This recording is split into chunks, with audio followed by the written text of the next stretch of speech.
Hello, everyone, and welcome back to BTL. This is week 2, and we are getting right into our second series of the week with Dinosaur Club versus the Factory Hive Senior. Picks and bans are underway as we see Trundle and Darius coming out against the Factory Hive, and Malphite just instantly being taken away from Dinosaur Club. So we see a lot of attention being paid toward this top side, and it really looks like both teams are trying to shut down either Bluff, who I believe, if I remember correctly, is the top laner for Dinosaur Club, and Eli, who is the top laner for the Factory Hive. We see an Echo ban coming through, so sort of taking shots at Duplis's AD carry, AP carry threats. Sorry for the misspeak. And we see Caitlyn banned away from Maximus. So picks and bans are coming through at lightning speed. We're going to be into game 1 of this series before we know it. So far in the league, we've been having a very steady pattern forming of just 2-0 sweeps all around. So this is my pick for the game that is going to take us to our first best of 3. We see the Ornn locked in for Dinosaur Club, very safe top laner, really gonna be able to make sure that his carries scale well into the late game and stay relevant because of those ornaments. We are just waiting on the Factory Hive Senior to sort of take a jab at what they want to do. I expect a jungler. Oh, the 80 carry hovered and locked in. That's going to be a very safe Ashe pick. Very nice blind. I do it all the time in my solo queue games. Well, I don't really play solo queue. I play normals for the most part, but we also see a Shen, which is, in my opinion, a very decent flex pick.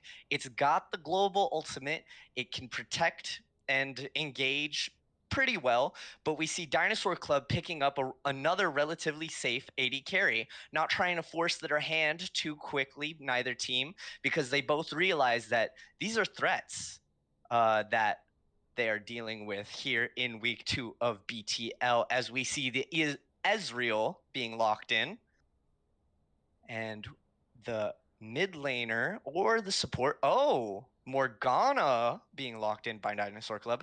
That's not somebody you usually see paired with Ezreal. This could be a Morgana mid, although it is very unlikely. And the flex picks, well, in my opinion, flex picks keep coming through for the Factory Hive Senior because the Karma, also a relatively swappable position, can go top, although that's a little iffy in my opinion. Mid lane, it can do some pretty nice damage. But yeah, we see the Lee Sin ban coming out, starting to. Oh, actually, never mind. I was baited. It was a Graves ban. Very nicely starting to pick at the junglers, kind of take away from pools of champions that we've seen become prevalent throughout BTL. Hovering the Nocturne ban, I'm not too sure how many games of Nocturne the Factory Hive Seniors jungler has played, but it seems. Oh, and there's the Cassidon ban, really targeting Dupus here. The Factory Hive Senior wants to make sure that the guy who was sort of all we could talk about in the game versus Dirt Team has to pick a little carefully. Another jungler being targeted by Dinosaur Club, which I think is respectable. Just limit that pool. Because jungle diff is very real, ladies and gentlemen, and we don't want to see it get too run away with it. Well, I mean, Olaf, all he does is run, so I mean, can't do that anymore at all.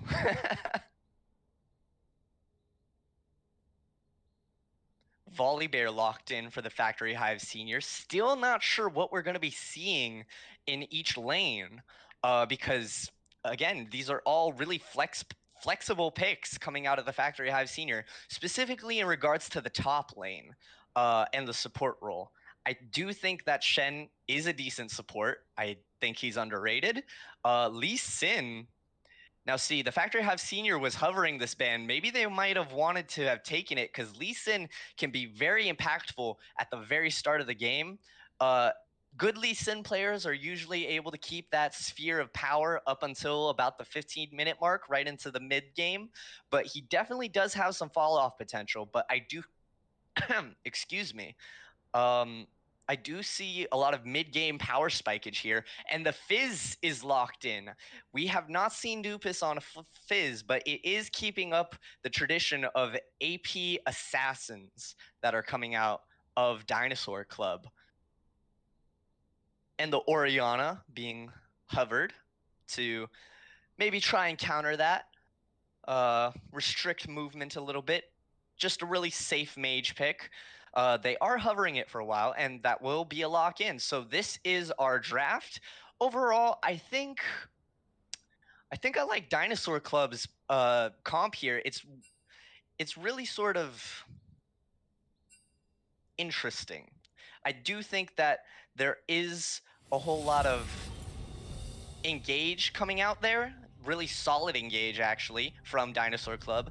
The Factory Hive Senior, they also have very clear ways of engaging. These are team fight heavy comps. So I'm really looking forward to the mid game because that's when Dinosaur Club hits their power spikes. The Factory Hive Senior, they're definitely looking to scale a little bit more, I think. They do want to enable this Ashe to do as much damage as possible because really, Oriana's just a really big burst mage, and she's not going to do too much against people like Ornn.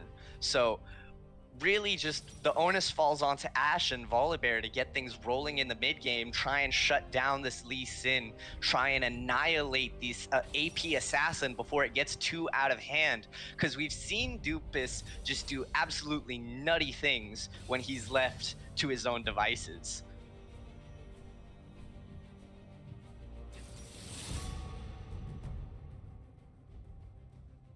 I do like the Shen pick, though. I think the flexibility of the Factory Hive Seniors comp is going to really shine through if they are able to execute it well. A lot of these comps have been really, that we've seen so far in BTL, have been really solid comps, but it's come down to execution in the technicalities that have started to throw off their game. Come on, I won't hurt you. I promise.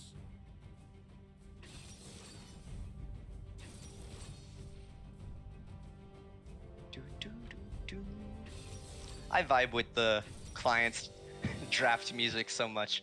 It's a little annoying from time to time, but I dig it. So yeah, we are seeing Karma support Shen in the top lane, and that's the Volibear jungle. So really, the flexibility was all out the window to begin with. I was absolutely baited. So yeah, we are just going to get underway with the spectator limit, and I will see you all when we hop into game one. Cue the wubs, I believe.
Hello, everyone, and welcome back.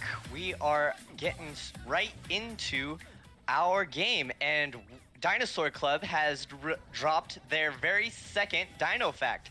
Stegosaurus's spines could change color. Did not know that. Always love to get some Dino fact in here. We see typical 5-point start across the map. Everybody lining up on the river, just jostling, jostling for positioning. Maybe going in for a cheeky ward if that so pleases. And we have a return Hive fact, B go Buzz. Alrighty then. So yeah, we do see junglers on opposite sides of the map right now.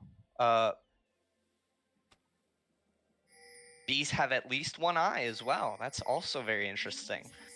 But yeah, looks like Dino Club is going to be starting on blue side. And okay, yeah.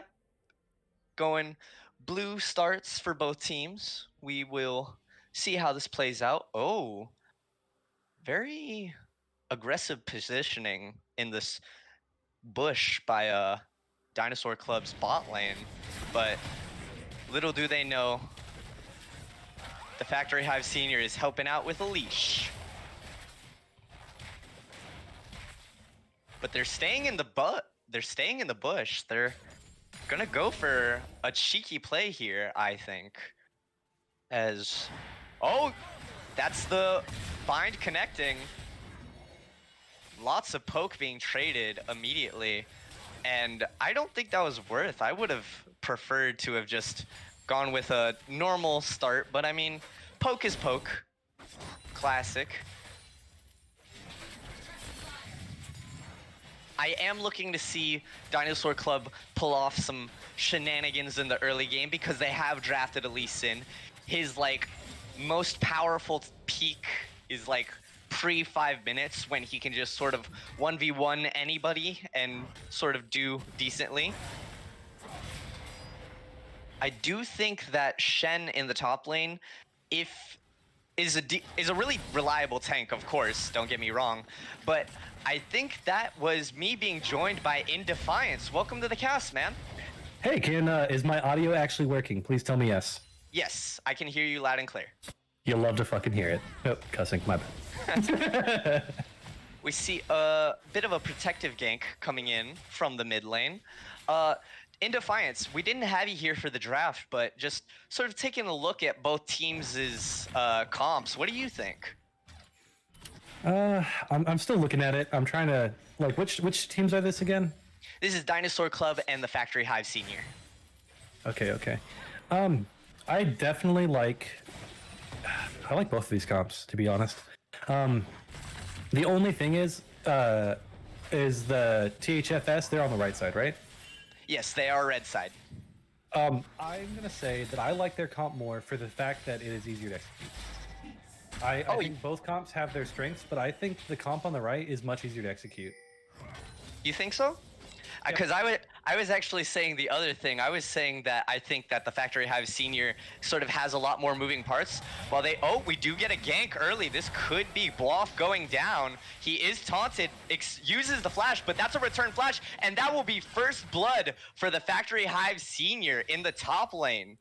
See, okay, now I'm starting to get what you mean because I think that Shen overall is just a really nice protective pick. It does have a little bit of CC, but I was saying that there's a lot more technicality to the Factory Hive Seniors comps. Like, they have to make sure those skill shots land, but that's the same thing that could be said for Dino Club. See, I definitely agree with that. And I can it's easy to see how THFS can fail, right? Because you can see multiple things missing. You can see a mistimed Shin ult. You can see a missed taunt. You can see just Ash Arrow whiffing. What can they do? Shockwave whiffing. What are they going to do? But the thing is the way it's so easy to see what could go wrong is the same reason why it's so easy to know what to do while playing them. Because you know what you're looking for and you know what you want to land.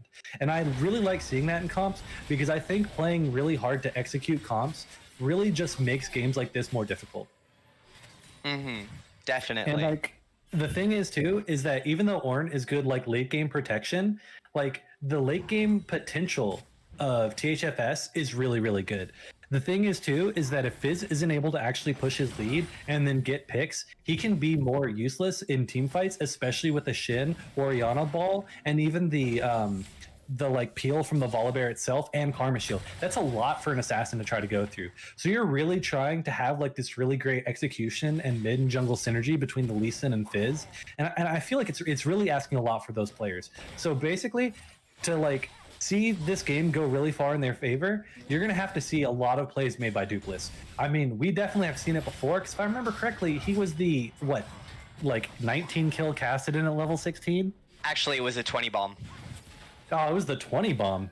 Yes, that was against Dirt Team last week. But that's also why I like this comp, because like to throw it really far back, I used to go up in ranked, right, by playing Phil, and Fizz back in season 2, 3, and 4 was an absolute terror, and you can imagine that because there was just a lot like who are the mid laners, right? It was like Lux, like TF, a lot of people who would just die to Fizz over and over and over again. So my go-to pick was always Orianna, because the thing is that she has so much protection potential, and then now you put that with like the phase rush and other things. Like I just really like I just really like the matchup in mid lane, as I feel like Orianna is a really good thing, and we got a half in the top lane, maybe. Yeah, that's Brave lands, and it's just free.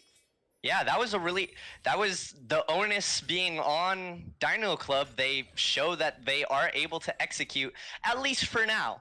I do agree with you. The Orianna is a uber safe pick. I mean, to be honest, I would probably pick it into any assassin, because I am not very confident in my outplaying skills. But Dupus going in here, gonna try and get a lot of poke down onto Limelight, not able to really return anything, and that, I would say that Dupus is already making his presence felt in this game. Yeah, it's kind of disappointing to see. Ooh, he's going in again. He can definitely get a kill here if Orianna doesn't respect him. Oh, but barely. Oh, Shockwave, and had to burn the flash. And that's why you love to see Orianna. Very back and forth here in the mid lane.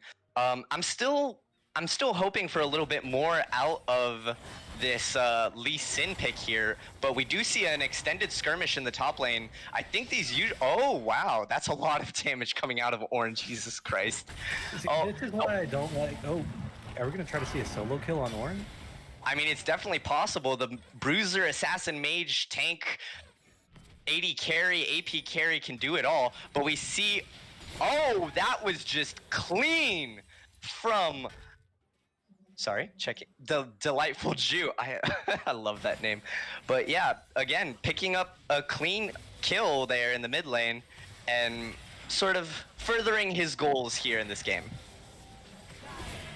See, I would say like the one reason too why I could see that you like the blue side's comp is the fact that there isn't a lot of easy options for Shin beyond Volibear.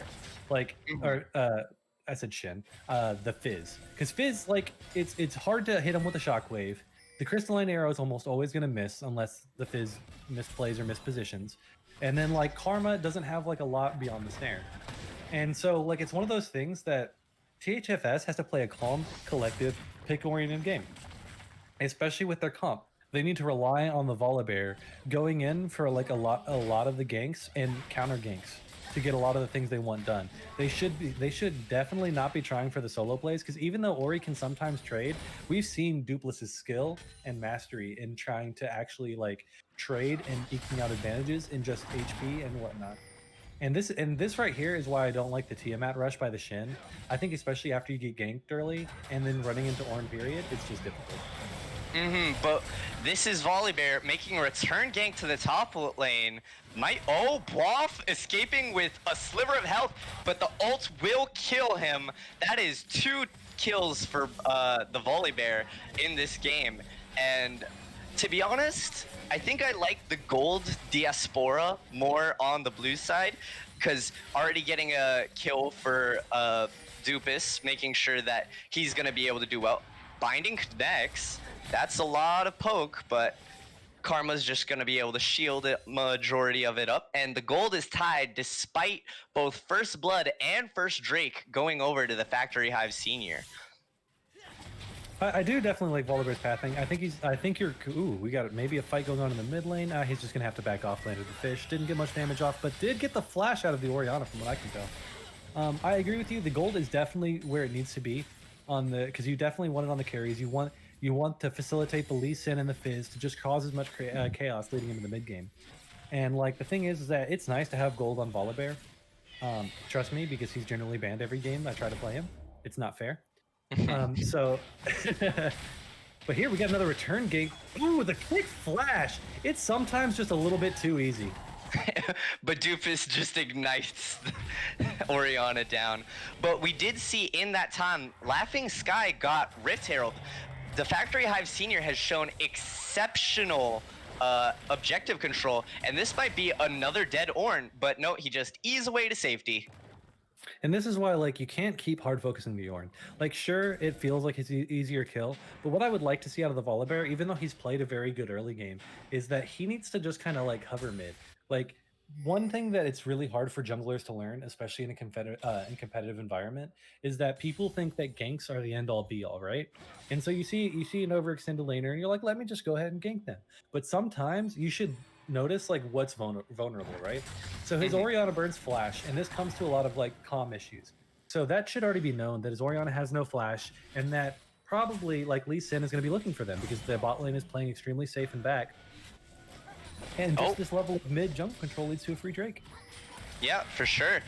And Ornn is just going to be happy to take any trades that Shen by himself is able to give him. As we see, these extended trades are really sort of coming up even a majority of the time. Yeah, I think it's going to be really dope. Here comes another repeated gank by Volibear.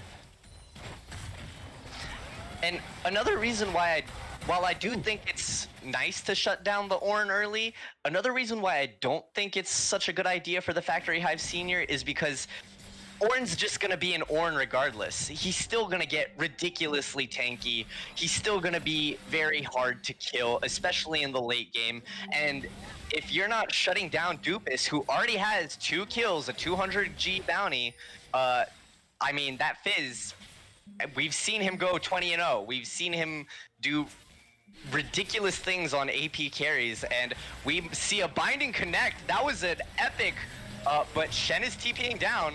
This might be a dead Morgana. Ignite? Nope, gets the level up, saves him, and Ornn TP's down. I'm not sure if that was worth. I would have actually gone for plating up there because, I mean, Shen wouldn't have been able to capitalize too much off of that, so I think that was a bit of a misplay on the part of the Ornn, but a lot of summoner spells traded here in... Oh, and we see Rift Herald being burned mid, starting to put some of that focus onto Dupus. It's kind of okay. I don't know if it was about the timeout. I need to check the timer of like the Rift Herald and whatnot, but I don't necessarily agree with this. This pathing, just, you know, they just shake hands. They just walk past. No one cares. You know, the Shin doesn't want to use taunt and go in and then just die for free. And Lee Sin doesn't want to sit there and just think he's all that and also die for free. So they're just going to walk past each other, give each other a high five, say, you know, obviously our jungler ganks top lane. You guys gank mid lane. We're just going to chill because I have no quarry with you. You haven't ganked me yet. Actually, I think he did go top, but I think that was mostly Dupless. Yeah, he went in. Yeah, that was Dupless who did solid. Oh, this is gonna be another dead Orianna here. Wow. Whew. That Fizz is definitely gonna be a monster. No ifs, ands, or buts about it. I like to think that was sort of a martial artist pact. Who was like, you're from Ionia, I'm from Ionia. Let's just shake hands on it. Bloff getting ganked again, has to burn his flash literally every single time it comes up. This man has not had flash up in like 5 minutes. But the thing is, like you said earlier, like would you rather have a behind Orianna or a behind Ornn? And I'll take a behind Ornn any time in the game. I think an Ornn can basically be AFK for the first like 5 minutes of the game. The second he reaches 6 while everyone else is 12, he'd still be more useful. I think I honestly believe that too, and we're just gonna have to see how the Factory Hive Senior tries to respond because they are going for first Drake. I mean, first Drake. No, first turret. What am I saying? Do vocal It- warm up. it's just so difficult because like you've got two tanks in the top lane. I mean, and the thing is too is that Limelight, in my opinion, hasn't even been playing bad. Ooh. Just, Yikes. It's just too clean sometimes. I mean, honestly, this is probably why we saw, like, I think game one of the series between Dirt Team and the Dinosaur Club, we saw 5 AP carry assassins banned. Like, every single draft was, well, the first draft was almost completely dedicated to just minimizing Duplis's champion pool, and he still just went absolutely insane. We get a They're in the top lane again. laughing You got the Skyr. Skyr and the- Oh, but this the time Warren thing. Delightful Jew is here. Bluff? See, that's all he's got to do. All he's got to do is try to disengage for his team. They get out. All of a sudden, all the resources are wasted bot, and they get the first brick bot lane. Yeah, I mean, they were doing so well on the macro play, but first turret gold goes over to critically the Ezreal, who, while there is like maybe a minuscule CS gap, I mean, I don't think that's significant at all, and I still think Ezreal is going to be a decent... Bluff, why are you still here? Why are you still here, bud? You know they're just going to keep going. And the way I see it is that yeah, sure they get him, but like they're not getting like anything like through this. I'm actually curious how much gold they gave. Like I guarantee Wap could have just been there and he's like, hey guys, I'm gonna run it down top for this free dragon. You guys got that right? And like basically he's playing for objectives by using his face, and I respect that out of top laners. I agree too. That was another free uncontested dragon picked up by Dinosaur Club, and what we thought was going to be an objective oriented game from the Factory Hive Senior, because they didn't really have an exceptional amount of kill pressure. Yes, they have been able to sort of cash in on this Ornn. This Ornn is worthless now. There's really no point to keep ganking him. I mean, in terms of like just getting gold onto Shen or Volibear. Well, I also think I agree because I think it's also antithesis to like their comp, right? So like you have like a dive going in mid and mid and mid, right? And the whole time you've got Shin busy dealing with a lane getting ganked in his favor. Like sure, as a top laner, you love it when your jungler goes top, but at some point you need to be focused on the counterplays, whether it be like a late a TP into the minion waves to try to go and help Limelight and all these different kind of things. But at the moment, it just feels like Limelight's being left to dry, and it's very unfortunate to see because like I feel like even just a Volibear, just like just pathing correctly to where he goes Krugs into Raptors, kind of hovers mid, maybe afterwards goes from Gromp into Wolves and just kind of hover mid, and then all of a sudden Dupless is going to go in. Like, sure, he's hard to catch on the Fizz, and yes, it feels obnoxious, but that's why you have to have the pressure there, because at some point, you're going to have to catch Dupless. You're going to have to shut this man down. If you let Dupless do whatever he wants in the mid lane, it doesn't matter how comfortable and how stable your mid laner can be, he's going to eventually find an advantage, and then all of a sudden run over your whole team. Make you guys look like a bunch of chums. Dino Club going for something a little sneaky. Limelight just absolutely decimated, and that would have been a tower dive if there wasn't that pink ward there, I think. And that will be... Oh! That was a big engage. Wow, Dupless dominating. 6-0 on this Fizz, and it's almost kind of a repeat of, well, just performance-wise, a repeat of what we saw against Team Dirt. Just absolute domination coming out from the laning skills and of Dupless. And, you were making a point earlier about just we keep talking about this top lane attention not being really worth it.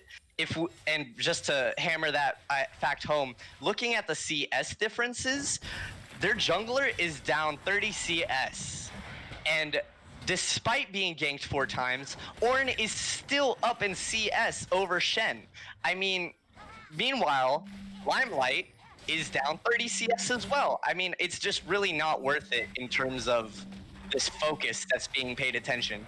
Yes, you've gotten both Rift Heralds, but I mean, it's just one of those things you kind of hate to see because like for example like you're a 3-0-1 volibear. Normally you're supposed to feel strong, right? But at this point you're always just building kind of full tanky, and what you need to take advantage with him is that he clears really fast, and with his pathing he's able to have a lot of tempo with strong counter ganks and a lot of dives. Now if you've got a Shin dive that's also loaded with like a volibear dive that's loaded with the Shin ult on top of it, you've got a lot more options for those things to happen. But by playing topside, like it's just nothing's getting done. Like you really think this Titanic like Hydra Shin is going to carry the game? At some point, it's just not worth burning a lot of resources into Shin. It just tells me that there's not really like a lot of trust in these lanes, and maybe they shouldn't have chose this comp if they were going to have to play this way. Oh, I think we need a pause here. Oh, okay, he's back. Wouldn't be a BTL game without a pause, but it's classic. I do like the fact that Ornn took my advice, and he was like, they said they could win if I DC'd, and decided to be like, hey, is that true? So like, you know, he DC'd real quick, and then the team was like, no, come back. We have to pause if you're gone. You know, they're gonna think that this is like there's a lack of competitive integrity here. Just come back. You know, we can't save it for the trash talk thread after the game. We already have Duplis 6-0. We don't need to be any more BM than having a Fizz that's fed, right? For sure. And you know, I do want to call attention to something that has been sort of a non-factor all game. Bot lane went incredibly well for Dinosaur Club. I think in terms of just one, they got the turret, which is of course a symbol of victory in the laning phase, but another thing is that Ezreal is gonna get a lot of utility out of this Iceborne Gauntlet Manamune combo, and him being on that 2-item power spike is absolutely huge. Somebody's gonna need to answer that Shen in the top lane though, and well, I mean, so far nobody. Shelly timed out. You got Ornn going up there again. He's just trying to chill out and, you know, not get ganked for a little bit. He's like, I don't take my inner turret. I just need some mental recharge time. I'm tired of being ganked. And then and you know, you got Dinosaur Club just like, dude, just be ganked. It's a free game, man. Okay, we see almost an engage onto Dupis, but he's just able to hop on away from here. And that's going to be Dinosaur Club starting up the dragon. We will see if the Factory Hive Senior wants to respond. Both top laners do have their teleports up. Critically, Shen also has... Oh, they're trading an inner mid tier 2 for soul points. But this might be... Fizz ult goes wide. Ornn ult slows down Maximus, but... Okay. And this might be a caught-out Volibear here. Yeah, it definitely looks like it. I just don't really know why they didn't attempt to do the dragon fight. Like, they had Shin ult, they had everything they pretty much wanted, and then now they just burn a bunch of like ults for almost nothing. Like Shin ulted Volibear, that's a long cooldown. Volibear had ult, which isn't like too bad, but you really want to use it for things. And same with the Ashe ult. I think it's one of those things where like I don't know if THFS knows what their win conditions are. Like, to me, it doesn't seem like this comp was practiced as well as it should have been, because like they definitely aren't playing near their win conditions. And even though I said it's an easier to execute comp, apparently it's still difficult for some people. Yeah, I mean, again, like I was saying, a lot of moving parts and like sort of too many options kind of makes it difficult to focus on what you want to do. I mean, in my opinion, the Factory Hive Senior has a really, really strong team fighting comp. They have the means to protect their Ashe, who, with this Bork, is gonna do a lot of damage. But I mean, they're just not able to find the fights they want. They've been sort of taking a more split push style to this game, which, I mean, Dinosaur Club is more than happy to do. They're able to do a 4-1 because Ornn is just gonna live forever, and Dupis can 1v1 pretty much anybody on the Factory Hive Senior at this point. But I mean, we do see the teams being relatively split up. Sort of Lee Sin still happily farming away in his jungle, extending that CS lead to 40. I just think it just boils down to the fact that why would you just give so much pressure to top lane? It makes sense to get yourself ahead early to facilitate other around the map plays because just getting Shin ahead early makes Ornn have to sometimes think twice, and this is why like Shin shouldn't even be like honestly trading as much with Ornn as possible because generally Ornn has too much percent like health damage. He's just as a champion too tanky, too able to stay in lane. Like, and what should have happened is we should have seen counter ganks mid and just bot lane dives over and over and over. Sure, Morgana's really annoying to bot lane dive, especially but like as you can tell, this Morgana doesn't even have Locket. And then not only that, but Ashe Karma is a very strong lane early. Like they almost always have push priority, but somehow we always saw them under the turret. And that's really wild to me because like when you consider like Ashe's W along with like the as long as Karma's poke as well, they should have been constantly poking out and then just blowing them up. Because like Morgana's not even that great of a counter into Ashe. Because if they really wanted to do a crystalline arrow into like a huge gank, and they were like, oh, Morgana can block that, Mantra Q. A single Mantra Q would have immediately prevented the Black Shield from being hefty enough, considering that Morgana generally has to max W or Q in lane to have like the long CC potential. That it just seems like it was just lost value in the early game, and like they just didn't play around their comp. Limelight, Zone using the Fizz ult, and maybe some kill pressure coming out. Shen ult, the Earthshaker goes wide, but everybody is here, and that is a huge shutdown onto Orianna. TP coming in from Bluff. He's gonna have to run away as fast as possible because that is a very scary bear with his wee-woo lights on. But And that's exactly what goes to show that they've played their comp wrong early, though.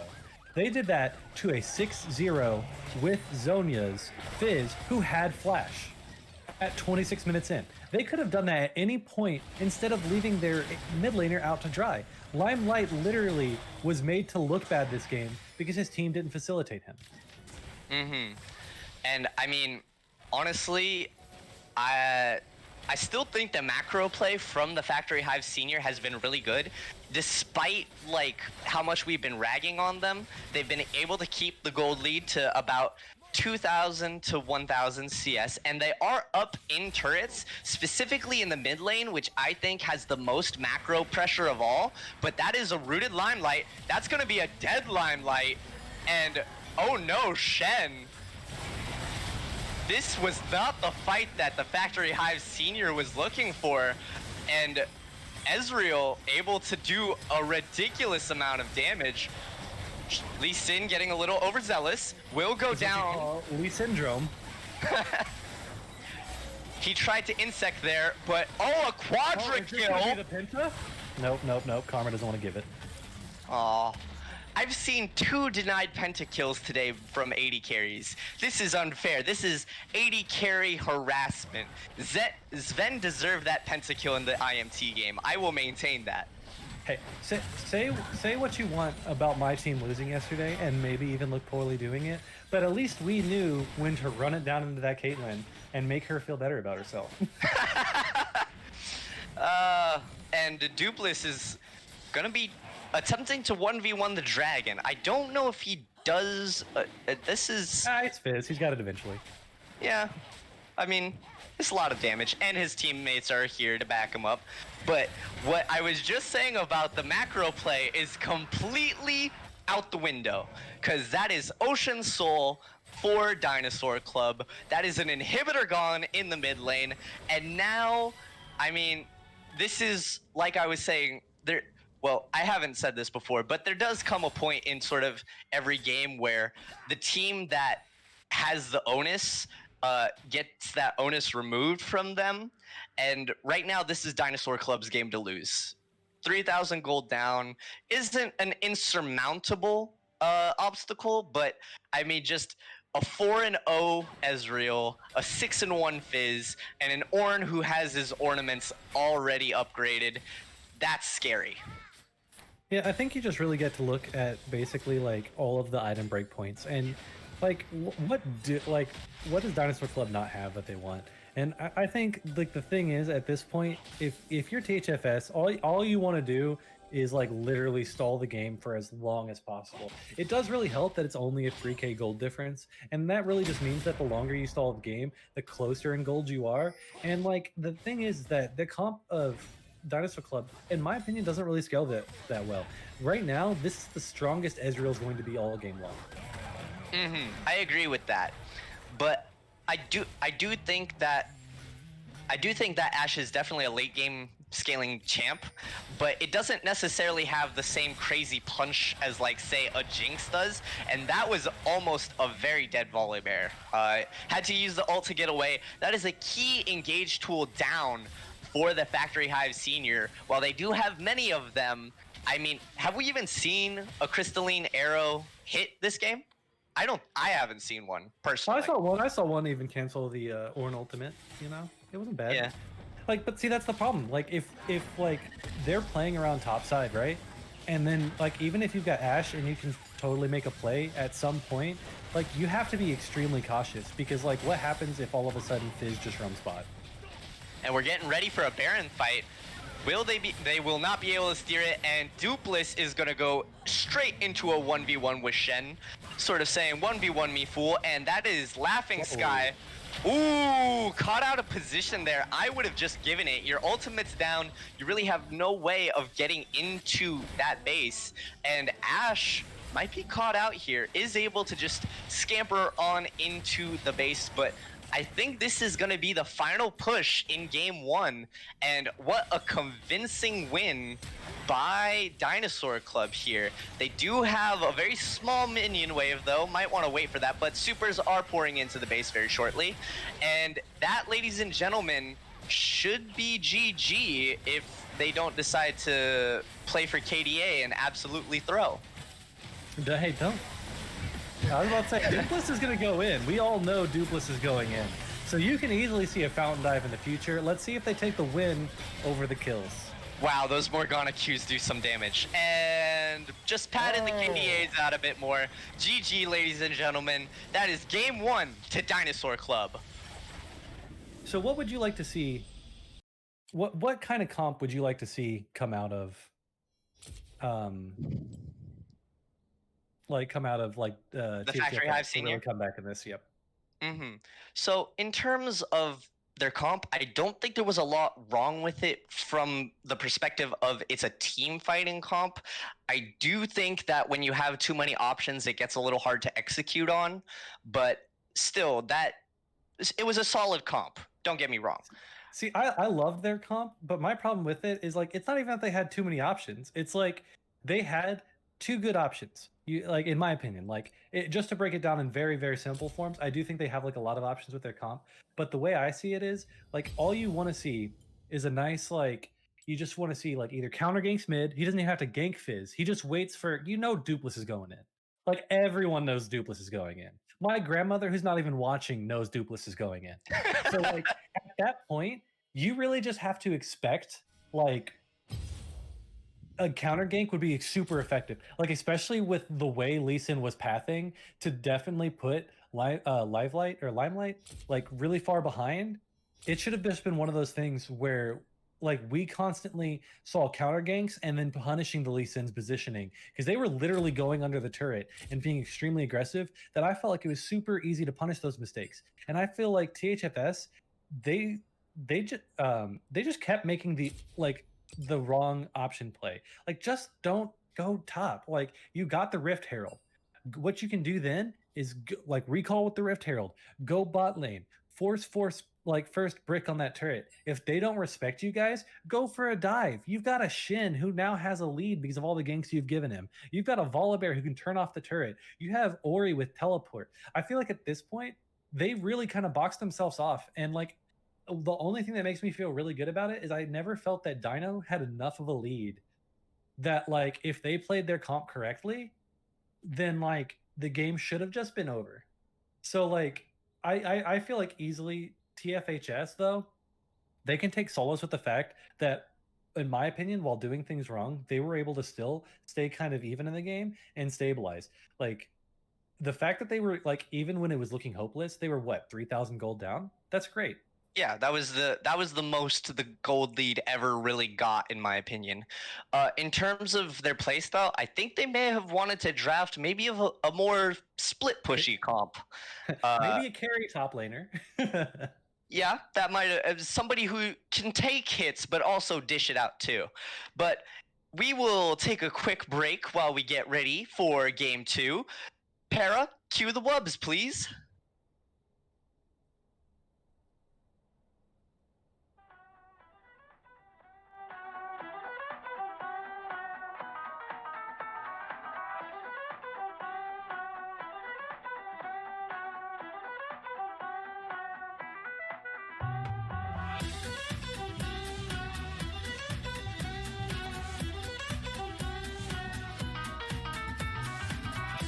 All right, cool. The loves are cute. I don't know what I can still be here.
but we are alright, in just gonna bands. start, so. We are in bands. All right. Hello, everyone, and welcome to the draft of Game 2 of the Factory Hive Senior versus Dinosaur Club. Both teams have switched sides, so it is the Factory Hive Senior on the blue side now. They will be taking away the Ezreal that we saw Rim Almighty get a Quadra on last game. And we do see Dinosaur Club still paying respect to that top lane threat by taking away the Darius, who is a bit of a monster right now, if I do say so myself. I guess I didn't really look at the bans of game 1, but Ezreal Malphite, like, is that really what you're afraid of Dinosaur Club? I honestly, I'm not gonna lie, man. I swear I would run it five bans mid every game until they say they can win another way. 5 bans mid. They are taking away the Echo, though, which was, again, we've seen Dupis. Sorry, it's his name. It's 2 eyes, not an L. I misspoke. We did see Echo just absolutely crush. But I mean, yeah, AP carries are like kind of part and parcel for him. So I think he has like a champion ocean when it comes to that. But we do see Dinosaur Club banning away the Volley Bear, which was very impactful in the Factory Hive Seniors early game. Misfortune being hovered here. I guess that makes a bit of sense from the Malphite and the Echo ban, but I would always ban the Echo against Duplis. Mm-hmm. I imagine we'll probably be seeing either a Cassidon or a Fizz ban coming out in the second part of this draft, but Misfortune is going to wind up being locked in here.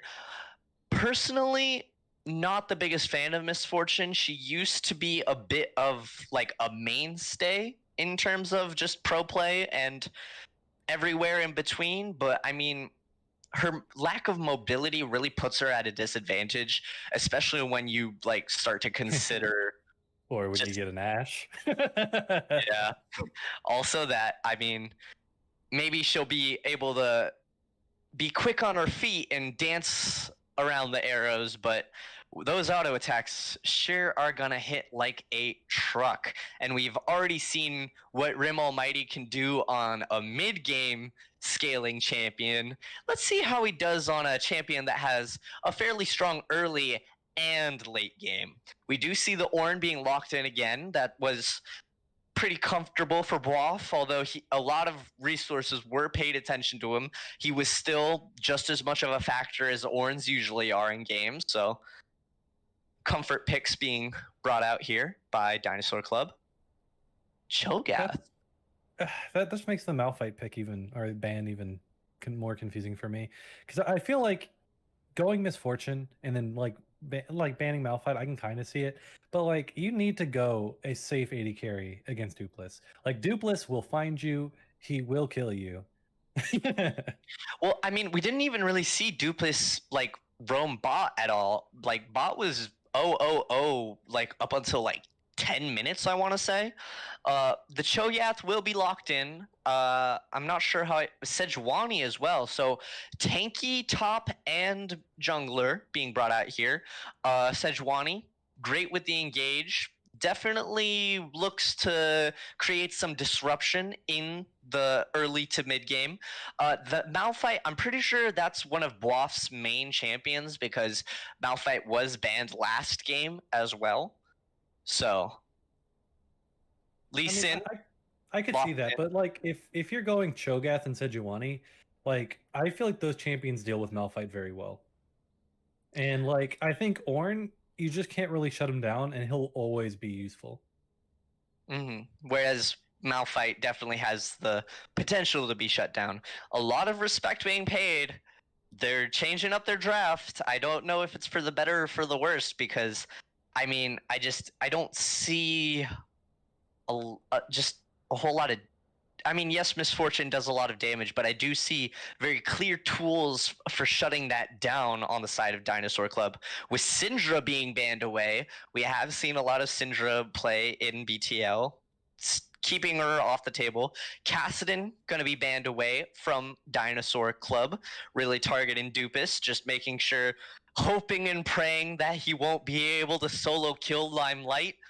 I wonder if we're going to see a Yumi pick here. I think, like, I generally don't like Yumi too much, especially against certain team comps. But considering how TFHS plays, and then having a Misfortune, a Cho'Gath, and a Sejuani, a lot of those champions can be very enabled by having a Yumi on the pick, especially being able to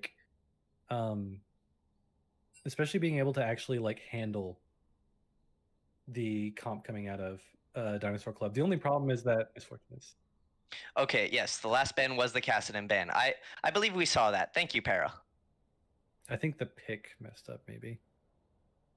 Yeah, but Ari will be locked in. Okay, Another AP assassin. I personally am a fan of running her with Electrocute. I just think it does a buttload of damage, but running it Glacial Augment does provide a lot of utility and sort of just makes it easier for those targets to hit their skill shots, especially with the Ornn and the Lee Sin picks coming through.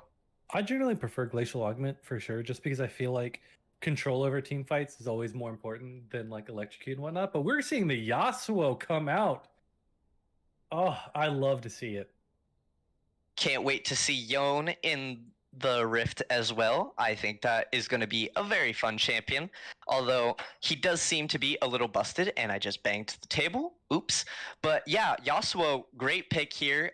Definitely a lot of disengaged potential, just wind walling away anything that comes his way.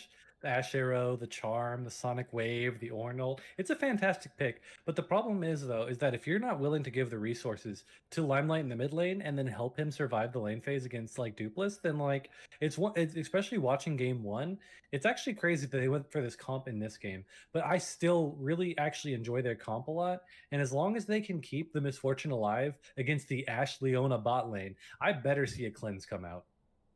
And like I said, I like both like I said last game, I like both comps a lot. In this game, I think I'm kind of favoring the Factory Hive Senior in their draft, just because, I mean, yes, it does require that a lot of damage come out from this Yasuo and this Misfortune, and that they not be too shut down in the early game.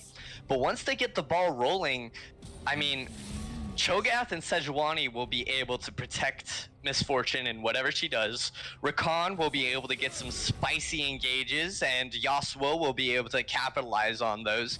So, I mean, it's really just going to be a who fights better scenario in this game, and it's all going to come down to execution, in my opinion. No, I agree with you. I definitely like TFHS's comp a lot more.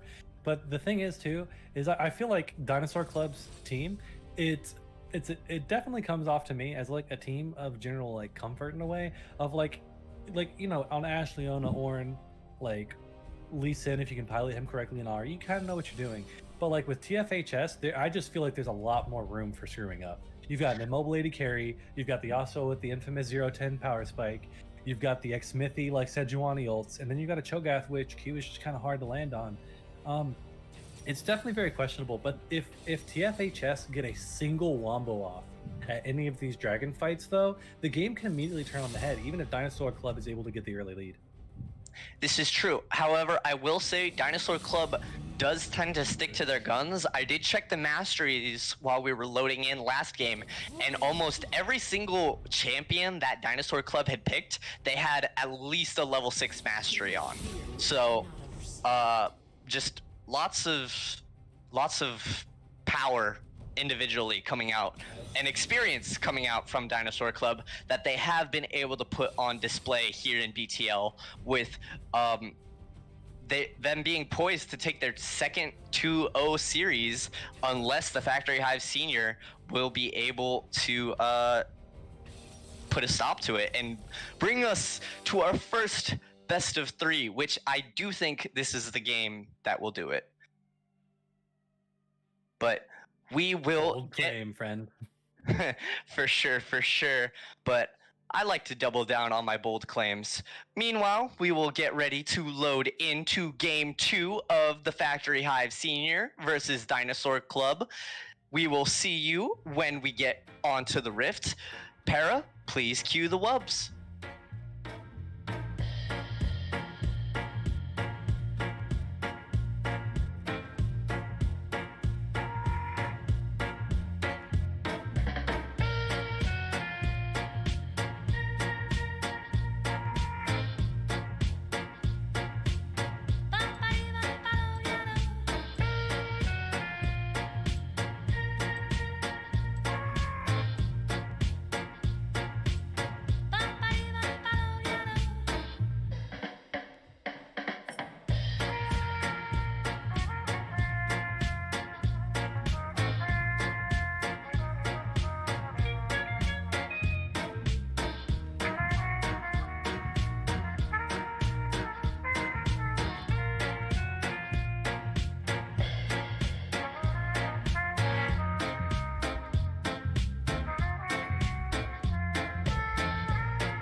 I don't know. I don't think so Para? because we're loading in. I think. No, now- I think now we're we good. are. I think we are live. So who won the skin war? Because we can obviously ignore both top laners. Okay, Like, okay, this, okay. This is a very difficult question, right? To be honest, I'm gonna say the Factory Hive Senior won the skin war. Now, What really brings it up to you? I do like that both teams have sort of drafted almost similar. Well, the factory, not no, Dinosaur Club has like a red aesthetic going for them, which I greatly appreciate. But I also like sort of the blue comp that's coming out from the Factory Hive Senior, and I just think Odyssey Yasuo is a much better skin than Foxfire RA. I'm sorry, I have to say it. Foxfire Ari was thoroughly upgraded by the SFX update. I've got to say that much. Like thoroughly upgraded. Mhm. Like I've actually ran it in a few games in Nexus Splits, and I like it a lot. Like I think it's a really really good game, really good skin. It's definitely outshone by a lot of the new skins, but that's generally happens. But like, I love Bewitching Misfortune.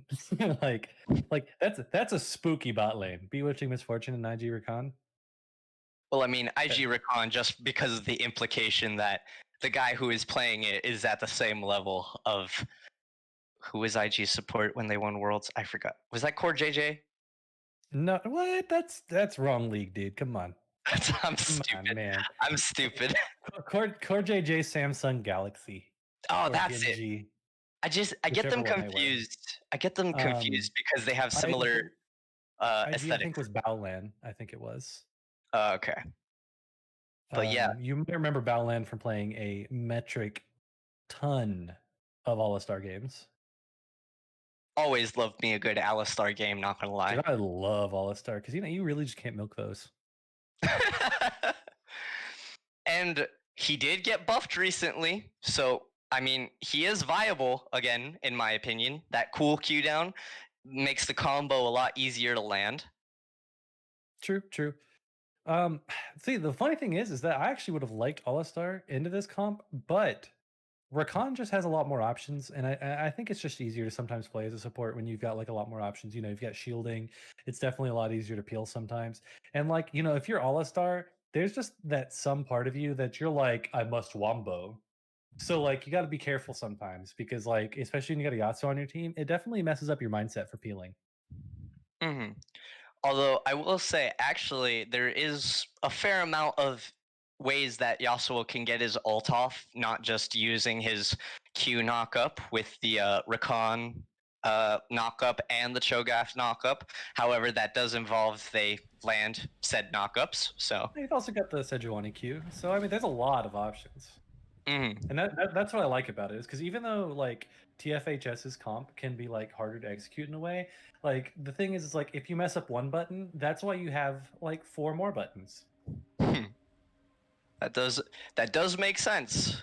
If one button does not succeed, try again. Always press more buttons. If simply people in my solo queue games would just press more buttons, it would equal to more wins. I think that's actually how it goes. And we do have our second dinosaur fact of the series. Dino fact. The dinosaur Ankylosaurus has armored eyelids. And we do also have an instant pause coming out from Team Dino Club. Oh, wait, I think I'm behind.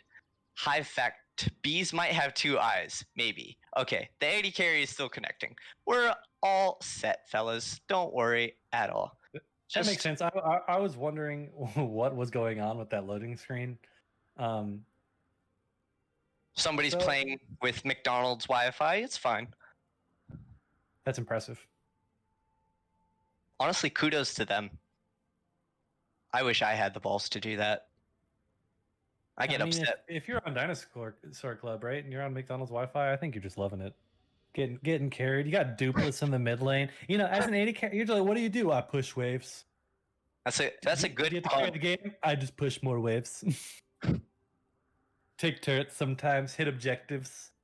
Sometimes I get a quadra kill because he damaged everybody. But okay. No, I think you're selling Rim Almighty a little short there. I think. See, the thing is, I'm not actually selling him like lowly. It's actually I just value duplets that much. Like, because in my opinion, it's like it's really nice as an 80 carry to not have like you just don't have to worry. Like you just chill out. So like that's why he was able to do the quadra kill because like he can like man, I can outplay you. I have a mid laner who will kill you if I don't, and so it just enables him. And like I like in the fact that he won lane going Ezreal Morgana into like Ashe Karma, I think just goes to show how many Qs he was probably landing in lane and really pushing. So I think Rim is actually really good. And we will be getting underway very shortly because that is confirmation that the AD carry has indeed reconnected. So just gonna twiddle our thumbs for a little bit more, and the game has been on pause, so we will get right into the action. Maybe if anybody decides to go for some hijinks early game, that would be interesting. But nope, stock standard 5-point start. We do see the delightful Jew dancing away in the river. One thing I really like Rim just had to take a while to like reconnect because she was like, "Oh crap, I'm playing Ashe. Got to put my aimbot on for my ult, right?" Rim Almighty, if you have aimbot on, press W now. All right. It's No gonna be aimbot. W. It's confirmed. I was about to say, there's like the what is it, like the delay so hard, so you're gonna see him W lane and be like, "I knew it." You may have been pushing the mid wave, but you pushed at that specific moment because you heard me and I knew it. We'll see. I love an Ashe who looks like she has aimbot though, because nothing is better to see like those crystalline arrows hitting the mark. For sure. Honestly, it's one of the most satisfying things when you just connect it from across the map. It makes you feel like just so big brain. Makes me feel so hype about a team fight that might not even happen too. I landed it, and then it's like, and they recalled. Okay, cool. But she landed it. That makes me feel good. We see. Okay, so this time is a bit of the reverse. We see Dinosaur Club helping out their jungler, getting to the start. Not going for any cheeky plays this early on. Dupe is getting. He went electrocute. He went for the damage. Okay, so we're. I mean, you've got an Ashe and an Ornn, right? You don't, and like a Leona. You don't really need to go utility, and it's Dupless. You expect Dupless to go for utility and catch potential. I mean, he's just gonna catch you with that damage and catch you with them hands. I mean, it is a team game, so maybe you want the utility. Does Dupless think it's a team game though? I would hope so. Otherwise, he probably would have just signed up for BTL by himself. But he did not. Yasuo's beginning to dance away in the mid lane as we get underway here, just farming it up so far. Little bit of poke traded between each lane, but so far just happy to chill. Especially in the top lane. I don't think we're gonna see too much in the top lane. There's probably gonna be a Lee Sin gank because he's bored. You know, that's what Lee Sins do. Like, why would you back to take your credit? Oh, but big engage. That might be flash coming out from. Okay, we got the heal from Grizzle, but we do have a gank in the top lane. Gonna be a lot of damage, but no summoners burnt. Okay. Did you see that Q by Lee Sin though? Like I know he kind of went in for it, but that was actually really impressive with how many minions were there. It shows the patience and like skill he has on this champion. And I'm seeing what you mean by Foxfire already got an update. Oh, Charm, that could be big if he chose to go in on it, but he did not. So wisely just backing away there. We do see Sejuani going in for a little bit of a gank, but nothing too serious. Okay, Rim Almighty burnt a flash there. That is something that I would like to see Laughing Sky abuse a little bit. Oh wow, that is a lot of damage. He is so comfortable on the 1v1 lane in this Ornn as well. I mean, we saw it last game too. He was just willing to take pretty much any trade, but oh wow. Laughing Sky going in again. And oh, Limelight taking first blood to Dupus. Oh man, that is crazy. But they did burn both summoners to get it, but I would say worth for that. I think Dupless will always say worth every single time he gets a kill. He could die at the same time, and I feel like he's like, it's worth. Why? Because the gold's on me, baby. But yeah, this is a superstar of the team. Okay, and don't worry, there is a cleanse on Maximus, so definitely does have the ability to get rid of that CC if they ever find themselves in a bind. I honestly think if she didn't go cleanse, TFHS would have been able to report her even if it's a custom game. Report Maximus didn't take cleanse intentionally through. Definitely how that works. And we're starting to see TFHS take the onus and push this Dinosaur Club bot lane in. But I think Ashe is more than happy to just farm it up because they are pretty much dead even.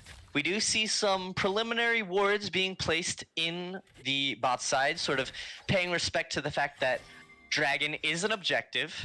They are looking to go for that at some point.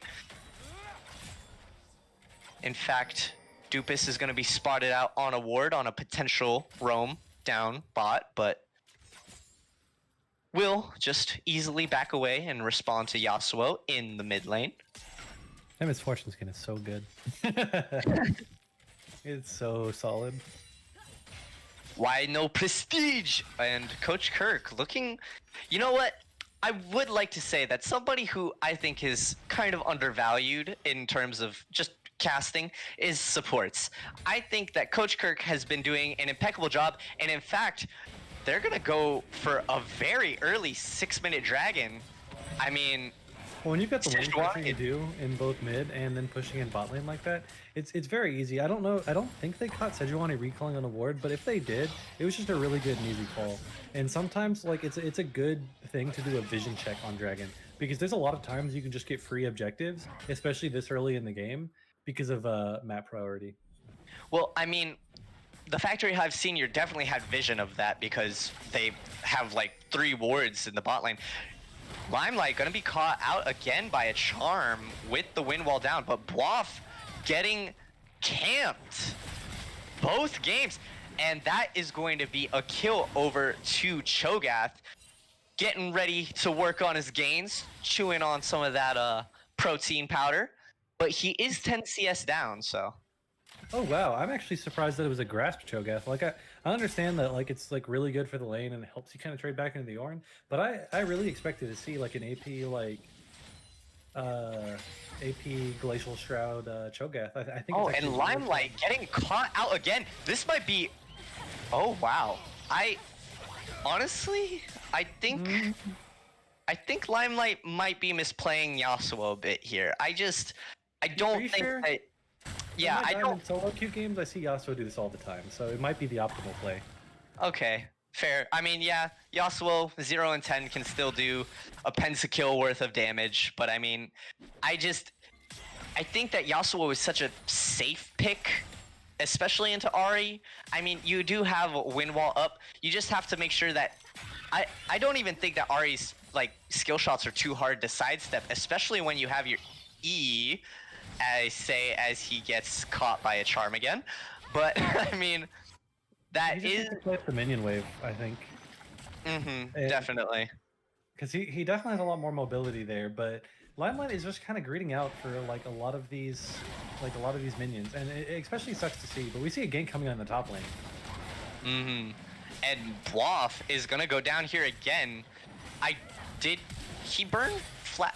No. Cho'Gath burnt flash. Whoa. Cho'Gath, why did you flash there?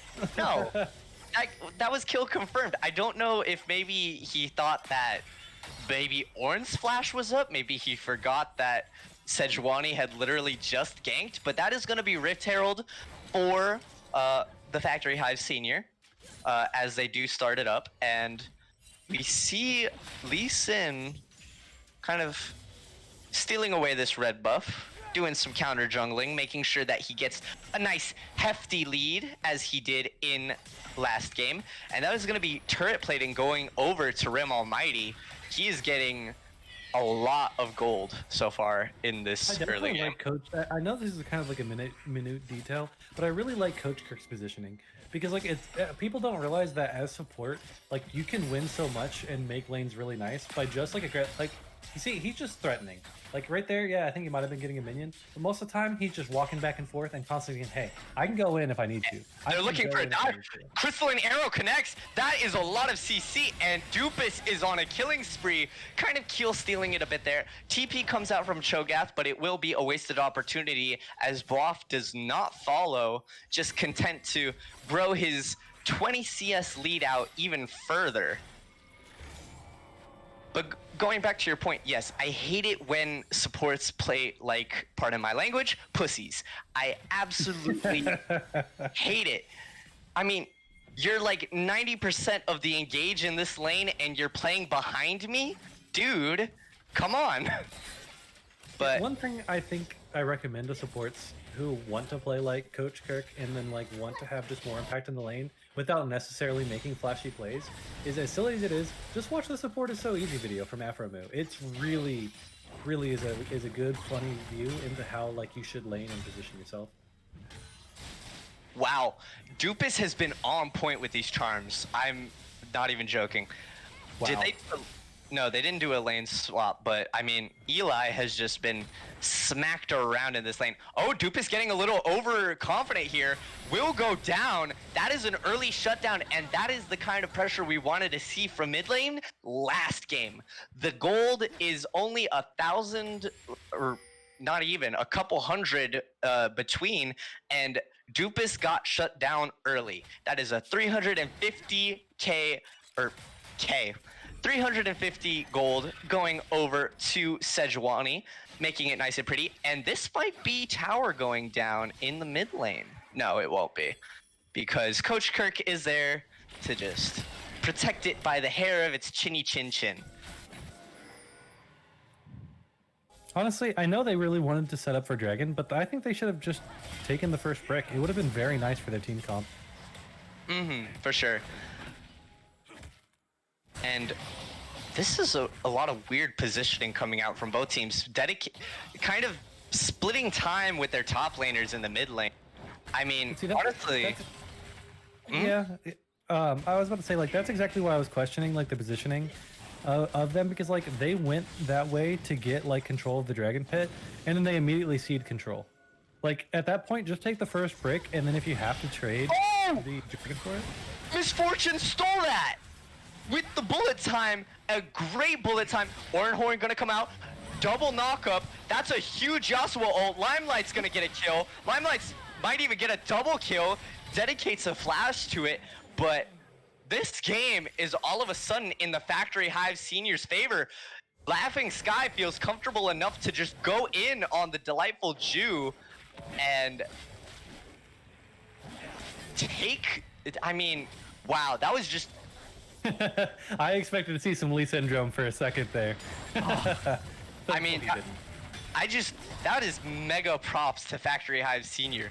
You look like you're seeding it, but I mean, and they get a turret mid, That is huge. This game is like broken wide open for Team HFF. Quite literally, yeah. I mean, just wow.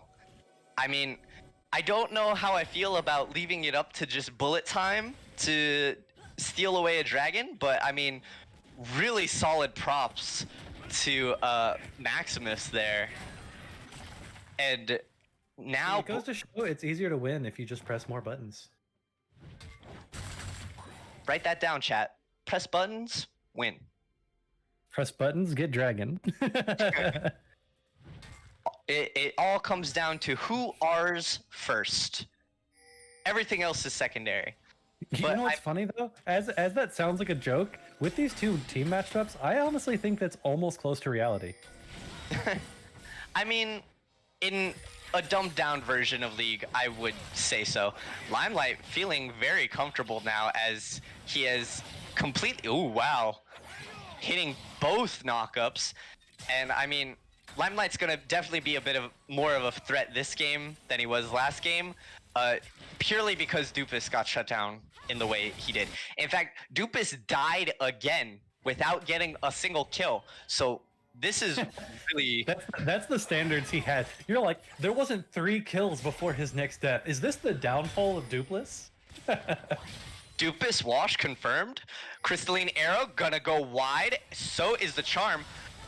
Cleanse gonna be used by Misfortune. Dupless is bloodthirsty, but they are. Oh no. Maybe they are washed because the Factory Hive Senior using hive mind-like communication to just absolutely make sure that Maximus is protected. That is the kind of play you want to see. In fact, Limelight's pinging the Rift Herald because it's going to be up very soon, and he is in position. That is. Are they also going to take the bot lane turret as well as the top lane? This is actually crazy. That, like, wow. Looking at the team the previous game and then watching their macro, their team fighting ability, and the decision making, it's like literally we're watching two different teams in this game. And I don't know if this is like more comfort that we're being shown here while they're choosing maybe like just a comp they didn't understand as well. But I love seeing everybody in this game. Like even though Limelight played like the early game, like you could say probably questionable, but at some point you just got to give all the props to Dupless and how aggressive and how he's able to eke out those advantages. But the fact that he was able to stabilize and then their TFHS was also able to come back and then use their comp like to their advantage. I'm really liking what I'm seeing out of THFS. Honestly, I think if last game we saw Laughing Sky dedicate the same amount of just because they only ganked twice the top lane twice this game, which wasn't a lot. It definitely wasn't as much as we were led to believe. And Delightful Jew, I don't The question mark king is coming in. Going in for a bit of a hero play, but that was definitely mispositioned there. Rakan from 0 to hero just like that, or hero to 0, I guess at this point. But yeah, Dupus hit the item spike first, I believe, but I mean, the macro play coming out of the Factory Hive Senior so far has just been superb. And honestly, they had superb macro play last game too. It's just they weren't able to scale as hard as they wanted to with the Orianna pick, which definitely put a damper on a lot of their team fights. But I mean, I'd question their macro play from game 1. I saw them chase an Ornn to the inner turret while Dragon was going down. So, I'd love to give them a little bit more props, and they deserve every bit of props for this game. But Sejuani gotta go in on Duplex again. If he gets the ult off, this is also going to be really good. Okay, but Dinosaur Club is on the Dragon. Bullet time, not gonna steal it away this time, and maybe they'll be able to engage on a fight. No, they will not. That is gonna be Boif caught out a bit. That's gonna be a dead Ornn, and Limelight is looking for more, going in, getting the knockup and the ulti onto the Delightful Jew, but he is stunned up. Gonna be relegated to just backing away as the rest of his team is a little bit too low to go in, and Dupless helpless to watch as Limelight. Oh, Flash going in for the Cho'Gath. I will say, Eli has had some questionable flashes this game. From the gank top lane that wasn't necessary to that right there trying to get the flash engage. Just, I would question mark ping that a little bit more. But I have to say, the one thing you know for sure is that he wants it. Like that, that you do not question. He for sure does. And that is, oh, that's going to be a dead Yasuo with the shutdown going over to Dupus. Lots of gold there. That is an airborne Cho'Gath. Another big shutdown going to Dupus. He's 5-3 now. And, Ahri gets really scary once they... I would say 2 item power spike, and Ahri is just far and away like one of the scariest AP carries that can possibly be there, just because of like the slipperiness that she has. I mean, yes, she can be caught out, and she has been shown to be caught out, but I mean, at some point she's just going to be able to do ridiculous amounts of damage, especially once she gets that Void Staff and is able to sort of bypass the MR that the Factory Hive Senior is building up a little bit. I could see that, but it's definitely going to be really difficult for Ari to actually manage through the game because, like, the fact that she also went for like Zonia's goes to show that she's not going for as much damage as possible because of like how you said she's been caught out a few times. I just think that as long as DHFS keep playing towards their team comp and keep looking for the 5-man shutdowns or like the 5-man just wombo combo in general, it's going to be really hard for Dinosaur Club to claw back. And I think like the easiest place to do these things. Almost had the reset with the 1 HP. But, like it's definitely gonna be like if I'm THFS, you just gotta take what's given to you and then look for fights around objectives. Like once the mid to inner turret was gone, there was no reason to overstage because you want a minion wave. Like they've got everything they want. And I think that Dinosaur Club is gonna have to rely more on the mistakes of THFS than actually dictating the game at this point.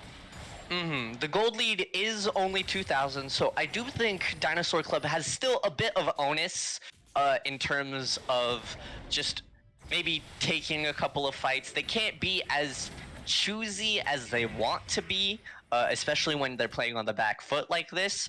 But they do have dragon stacking in their favor. It will be a lot of protection for those squishy members of Dinosaur Club if they do get that soul. But again, Yasuo does have sort of armor penetrating kind of built into his kit. So it's on his ult, I believe, right? Yes, it is. His ult, I think, like halves the armor viability or something. And then you got the true damage also coming from Cho'Gath. And just like the mixed damage in general just coming from their team. I'm actually like Para, if it's possible at some point, would you be able to click Cho'Gath? I'm curious on what amount of stacks that he has. Because like the one thing that I've noticed is that Cho'Gath has constantly been able to feast objectives and players. So I feel like this guy is going to be super massive this game. I mean, he already is a very big boy, as we can see on the mini-map.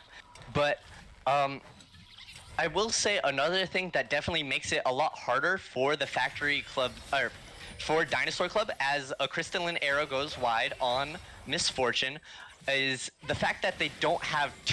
it connected with Yasuo all the way down in the bot lane.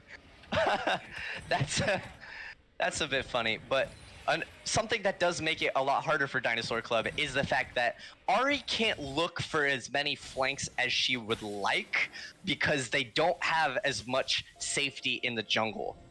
Ari really... With that crystalline arrow, doesn't that kind of just show that it like Limelight truly is a CC magnet this game, right? Like literally minding his own business. Oh, and Gizzle gonna get charmed. I mean, that's a dead Rakan and potentially a dead Limelight as well. That would open up Dragon. Gets the ultimate off, but I mean, don't know what he was expecting there. And now this is the Dinosaur Club's Dragon to take as they do try and get Coach Kirk going in on the back line. Gonna get stunned up here, but Bluff is also here just to eat a bunch of damage. Bluff gets to the back line. That's a dead Cho'Gath, and I mean, now they can finally take the dragon. As Dupus is getting kill thirsty, wants revenge on Laughing Sky. Oh, Triumph comes through, but that is not enough as Sejuani goes down and Dinosaur Club takes their third dragon of the game. Been able to just eke out these fights, albeit slightly because they were really low toward the end of it, but able to keep objective control on the dragon. I think a lot of this just comes down to the individual mistakes, though, from THFS. Like, they just really need to play towards their comp. Like, you've got a team fighting comp. Like, I know Rakan actually got a really good counter engage on the Lee Sin, but with how mobile Lee Sin is, you can't just go ahead and chase him if your team isn't in position. I don't think Cho'Gath was there. Sejuani obviously wasn't ready to go in, and all it led to was his death and a lot of damage on a Misfortune. Like, I think, though, that, like, as good as this is looking for Dinosaur Club, they have to be careful because I know at this point they're feeling really comfortable. And, like, I can tell that when Dinosaur Club feels a little comfortable, they get a little lax. And when that happens, a good team fight and a good wombo combo could really turn this game back around on its head again.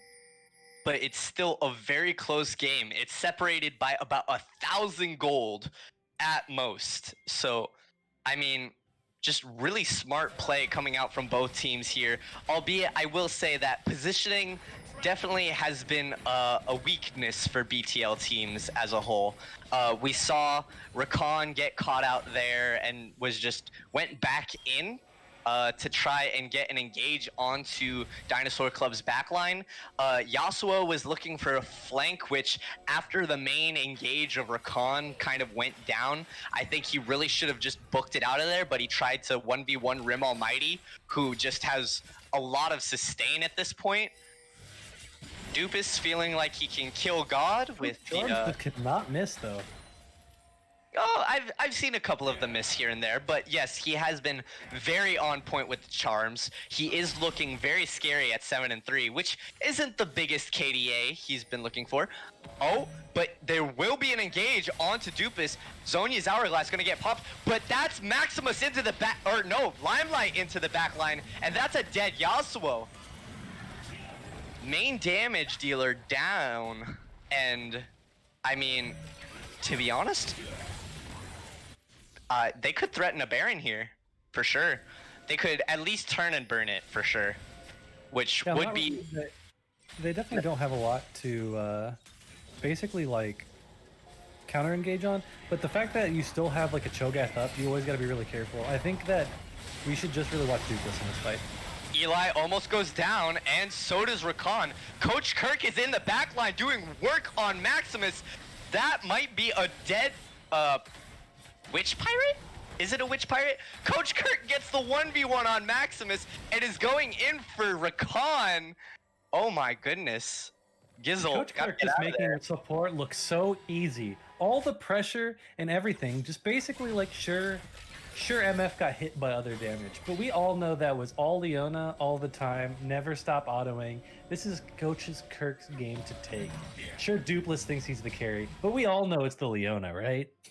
I mean, it's always the support who kind of puts the team on their back, both literally and, well, literally as in the scoreboard being on the bottom of the scoreboard, but I mean, just being able to take one for the team and, like, honestly, I don't know how he got back there. That was a really just clean engage onto Maximus there, making sure that bullet time wasn't able to come out. Bullet time is still up.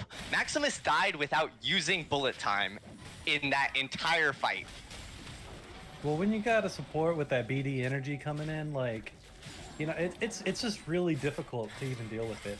And like the thing is though, is that this Misfortune has actually played a pretty decent game, and like the fact that Coach Kirk was able to find an angle on him when he's generally played safe enough and has had recently like decently good positioning, it just goes to show that Coach Kirk, with his aggressiveness and his positioning, definitely just sitting there and kind of forgetting about the pink ward for a second. But other than that, like he's definitely had like a really good game, and it's just really to be overshadowed when you've got like when you have like a Lee Sin looking absolutely delightful, and then just Dupless in the mid lane always taking the center of attention. It's just really hard to shine when you got a team like that. But again, it cannot be understated how close this game is. That, like, you see how close that both teams are on your screen right now? That is how close this game is right now. It could go, one fight could tip the entire balance, and if the Factory Hive Senior gets those conditions for the Wombo combo, which they will need to get at this fight because it is sole point for Dinosaur Club. I think Eli kind of wants to TP down here. Don't know what he's doing by himself on the top line. Crystalline arrow goes wide. TP coming in. Like I said, Coach Kirk able to just stun up. Red team gets the dragon. Charm comes through. Orna ult. Gonna get a huge knockup. And that's a dead Cho'Gath. That is gonna be Limelight going down. That is gonna be Rakan going down unless Dupus going for the chase. But yeah, like I said, Limelight went down there really fast. Don't know why he went in for the ultimate. His team was scattered, and that is gonna be Baron for Dinosaur Club. I mean, they really just should take it. As close as the game has been, and as good as THFS is keeping like the gold somewhat even, I think for a while now we've kind of seen just the mental edge that it seems like Dinosaur Club has. Every time that they were able to get it taken to them, they were able to reset, find picks, find catches, and get exactly what they want, including the Dragon Soul and like the objectives. So even though like THFS does have like a lot of good like points, and this is stuff that's so easy to fix in VOD review, like I definitely can just tell the Dinosaur Club has like a really stable mental, and they're definitely just able to know like, hey, even if we give a few kills here and there, sure we gave a few shutdowns, like, but I am just so strong and like with our pick potential that we can always turn a game. And actually, another reason why I think.